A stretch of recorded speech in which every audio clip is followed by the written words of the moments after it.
Dan kita sudah melihat bagaimana kitab Wahyu memulai dengan kata tanggung jawab. Ada sebuah pesan yang dituliskan untuk tidak mempermainkan kehidupan ini, sebab segala perkaranya masing-masing mempunyai tanggung jawab.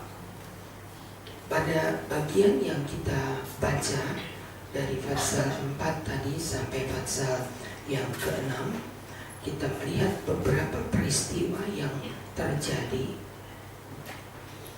baik tentang bagaimana pemerintahan bukan dipimpin oleh seorang manusia yang tidak pernah tidak berdosa. Bagaimana pemerintahan yang kemudian menjadi gambar pemerintahan yang luar biasa. Bukan cuma adil, tetapi ia mempunyai kekuasaan yang tidak dapat dihitung, tidak dapat dinilai.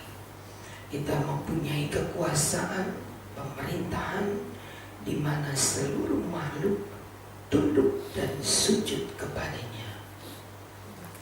Hari ini justru di tempat orang mencari pengadilan, justru di sana terdapat kebobrokan. Hari ini pengadilan tidak pernah membuat keputusan-keputusan seimbang, hanya menyelesaikan masalah dengan apa yang dikehendaki oleh pengadilan, dan apapun itu, maka kalimat pengadilan tidak dapat ditawar.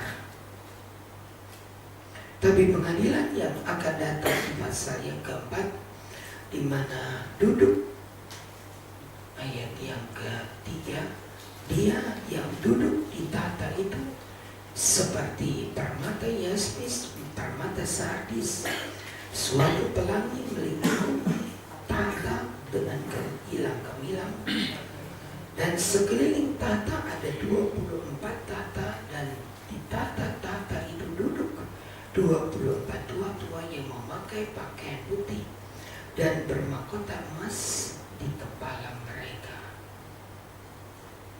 Orang-orang yang memakai mahkota adalah orang-orang yang menang. Tidak ada orang-orang yang belum pernah berperang duduk di atas tahta itu dan layak menerima mahkota. Tidak ada. Jadi kalau kita perhatikan betapa luar biasa pengadilan itu, dipimpin oleh seorang yang benar, dikelilingi oleh panitera, oleh semua dewan panitera yang sangat menang, benar, dan penuh dengan kekudusan, tidak terjamah oleh dosa. Pasal 4. Di pasal 5 kita membaca tentang seorang yang berteriak, Yohanes yang berteriak kepada Tuhan sebab tidak dapat membuka gulungan kitab, termeterai di sebelah dalamnya. Menangis Yohanes, siapa yang dapat membuka gulungan kitab? Yohanes berkata, aku sangat ingin membaca isinya, tapi kenapa tidak bisa dibuka? Manusia dibutakan akalnya, dibutakan hatinya, hingga tidak mengerti firman Allah. Hari-hari ini tidak ada yang dapat berkata hari cerah dengan terang yang kilang gemilang. Hari ini merupakan hari di mana orang sedang berteriak dalam kegelapan seperti pasal yang ke-6. Maka menyusutlah langit bagikan gulungan kitab yang pedih, dan pulau-pulau, gunung-gunung bergeser, dan raja-raja di bumi, pembesar, para perwira, orang kaya, orang berkuasa, semua budak serta orang merdeka bersembunyi dalam gua dan celah batu bara. Mereka berteriak, runtuhlah menimpa kami.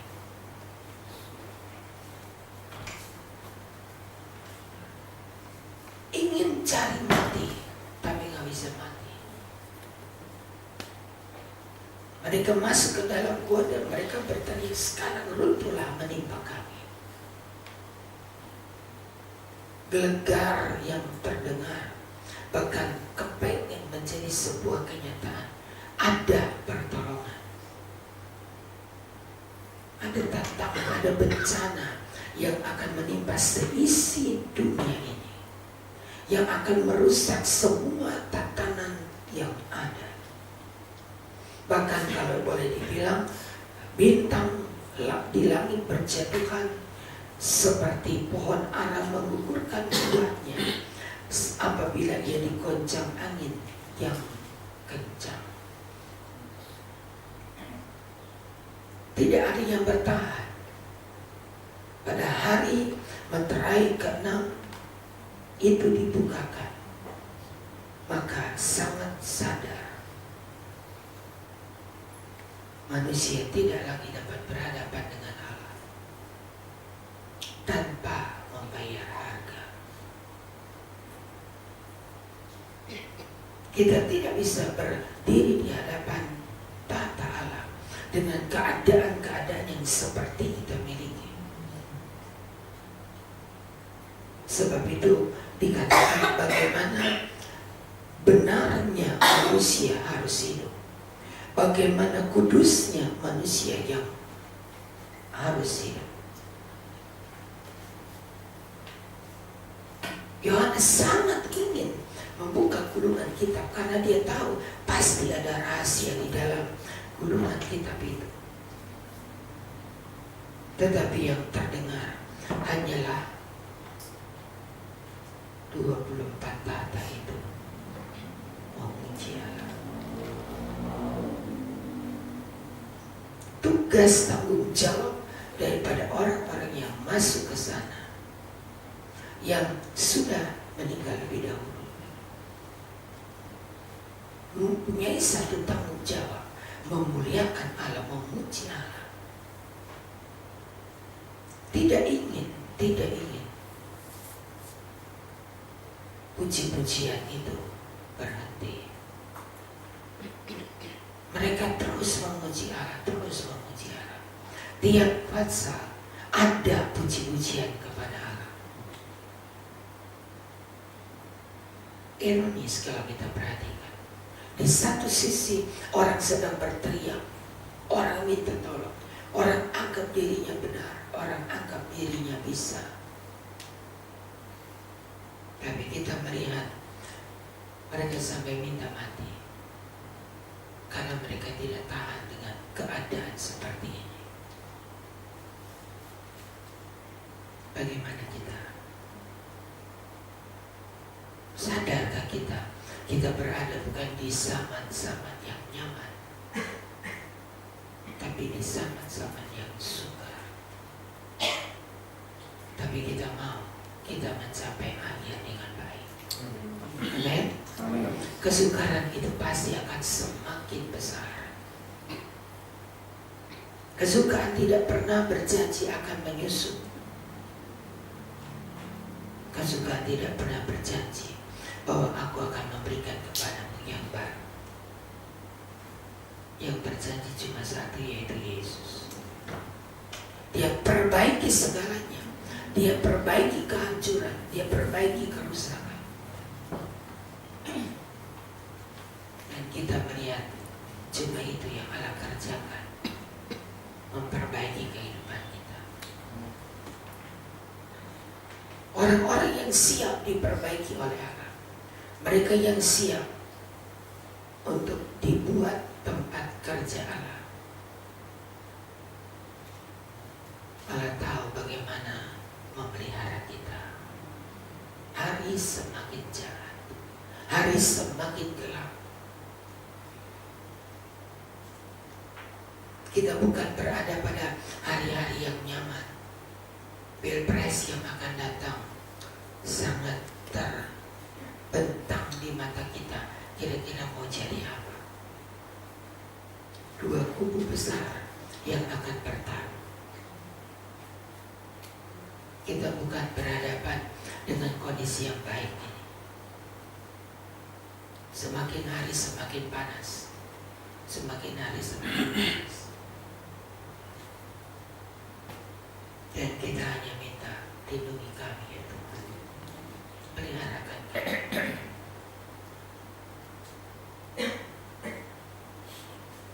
Keadaan semakin berat, semakin berbahaya, semakin tidak menentu. Orang berteriak. Pasal yang ke-6, berjatuhan bintang-bintang, gempa bumi, matahari jadi hitam, dan bulan jadi merah. Bintang berjatuhan bagikan pohon ara, menggugurkan buah-buahnya. Gambaran yang dituliskan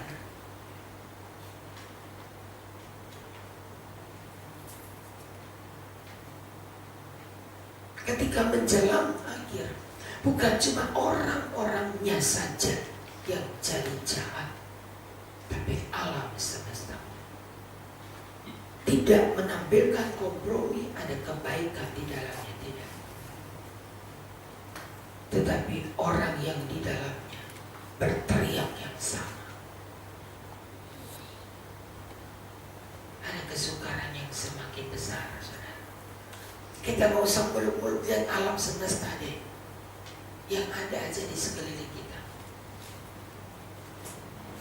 Yang alam semesta kita gak bisa berbuat apa-apa, jadilah sesuai kehendak Tuhan. Tapi untuk kita yang hidup, alam masih beri kesempatan kita berubah. Allah beri kesempatan kita diperbaiki. Allah beri kesempatan kita menjadi satu kehidupan, satu keluarga, di mana anak-anak kita akan nikmati berkat Allah. Mari saudara, Wahyu kita baca menjelaskan kondisi keadaan yang akan terjadi. Tapi kita berhadapan dengan keadaan yang semakin berat. Kalau mau setia sekarang, amin. Kalau mau melayani sekarang. Kalau berjanji untuk lebih dekat kepada Tuhan sekarang. Tidak ada alasan untuk besok, sekarang. Belajar untuk memperbaiki segala perkara, belajar untuk menjadikan kehidupan kita, belajar untuk menjadikan seluruh pelayanan kita berkenan kepada Tuhan sekarang. Jangan tunda.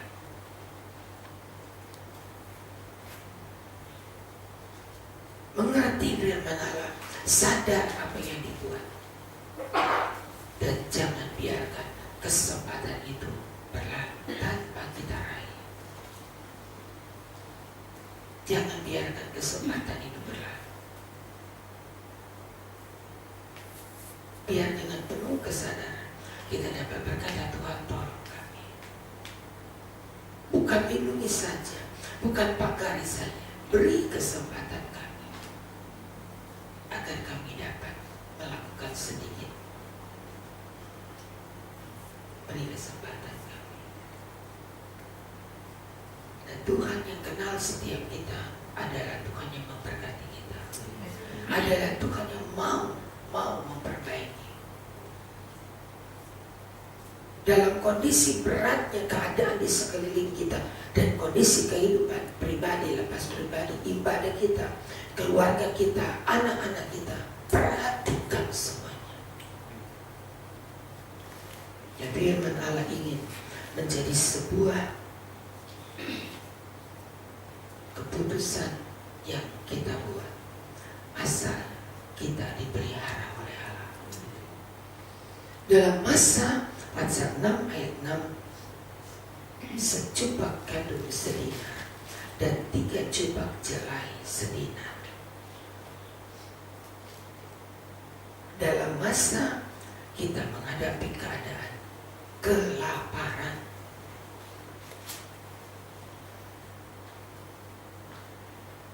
ada kelaparan yang besar. Paceklik di dunia, bukan di satu negara, di dunia.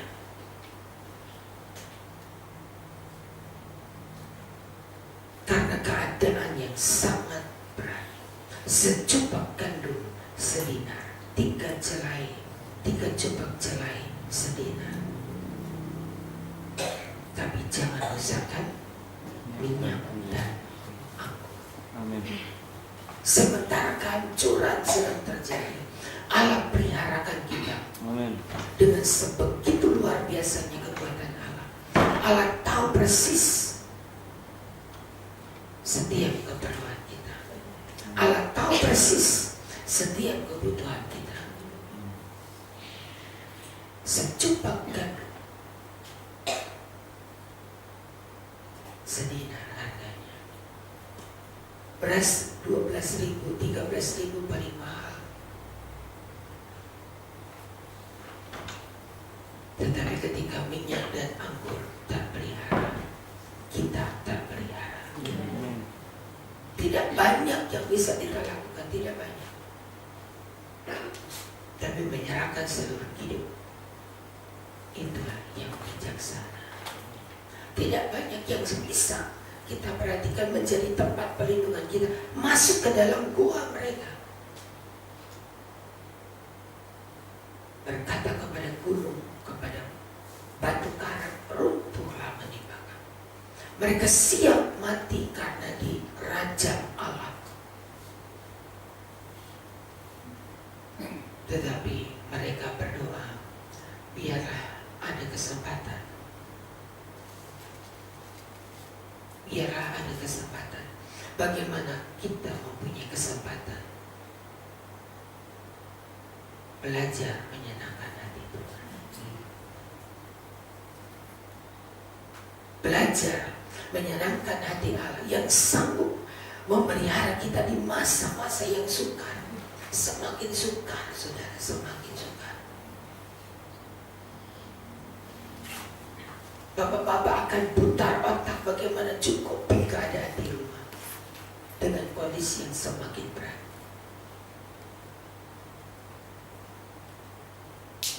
Tetapi tiap-tiap kita mempunyai kesempatan untuk diberkati oleh Allah dalam pemeliharaan Allah.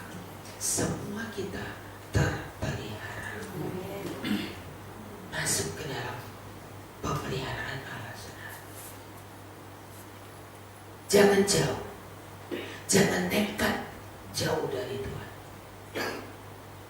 Lebih baik kita kembali, lebih baik kita mencari Tuhan, lebih baik kita dengan benar-benar mengubahkan hidup kita yang kemarin, dan kita mulai tiap pagi dengan tatanan firman Allah dalam hidup, selalu ditata oleh firman.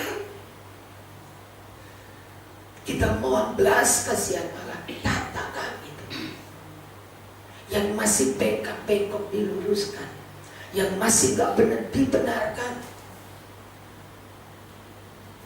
Suka, aduh, kalau mau lihat semua ini, kita bisa bayangkan masa yang sukar kayak apa ya. Sukar, sangat sukar. Tetapi saya sangat yakin Allah tahu kebutuhan kita. Allah sangat tahu dan Allah sangat menolong kita. Peliharakan hidupmu berkenan kepada Tuhan. Tidak usah lihat kanan kiri, tidak usah lihat manusia mana dengan segala kekurangannya. Kita gak jadi benar melihat itu. Jadi tidak usah dilihat. Yang penting kita hidup benar di hadapan Allah. Tolong saya Tuhan, langkahku, pikiranku, perkataanku, perbuatanku berjalan di dalam kebenaran Allah. Itu aja deh. Belajar berkenan kepada Allah. ketika kita menyenangkan hari Tuhan, Allah taruh kita dalam perlindungannya. Tidak bisa goyah. Firman Allah pada hari Minggu kemarin, kita berada di dalam genggaman, dijadikan sebagai cincin materai, dan kita terlindungi, terlayari. Dan saya percaya Tuhan menolong kita. Dia tidak biarkan kita dalam keadaan yang separah ini. Saudara, saya benar-benar bayangkan ini dua kubu mau jadi apa ya di Indonesia. Ini dua kubu mau jadi apa? Dua-dua saling ambisi, ngotot jadi presiden. Dua-dua sampai mereka bisa berbuat apa saja. Ngotot jadi presiden. Kita yang berada di tengah, rakyat itu selalu berada di tengah. Gajah apa katanya? Si semut mati di tengah.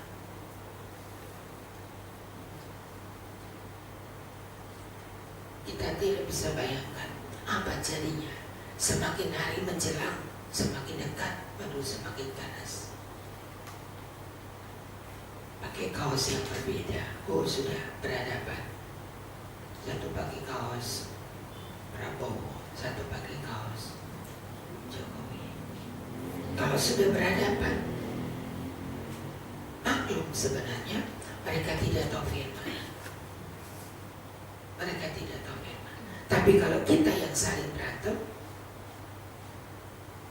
kita buta firman. Keadaan tidak semakin baik, keadaan akan semakin kacau. Dan kita minta kiranya Tuhan, keluargaku, anak-anakku, rumah tanggaku, rumah Allah, Engkau pagari, Kau jaga, Kau lindungi. Ini merupakan bagian yang istimewa. Masih ada kelompok yang dipelihara, yang hanya hancur, tapi ada kelompok yang terpelihara. Ini kelompok kita masih ada. Selama kita berbuat sesuai firman Allah, kita dimasukkan dalam kelompok ini. Dan tidak seorang pun yang dapat merampas dari tanganku, kata Yesus. Apa yang kau serahkan kepadaku, tidak ada seorang yang bisa merampas dia dari tanganku. Diletakkan oleh Allah dalam genggamannya yang penuh perlindungan. Kita boleh berada di dalam kelompok yang dilindungi oleh Allah, bergabung dengan semua para kudusnya dari seluruh muka bumi, bergabung menjadi orang-orang yang terpelihara. Dan saya percaya Tuhan menolong kita semua. Mari kita berdoa. Jangan lupa nanti sore jam 6 kita berangkat dari tempat ini menuju ke rumah Ibu Erna di Ciledug.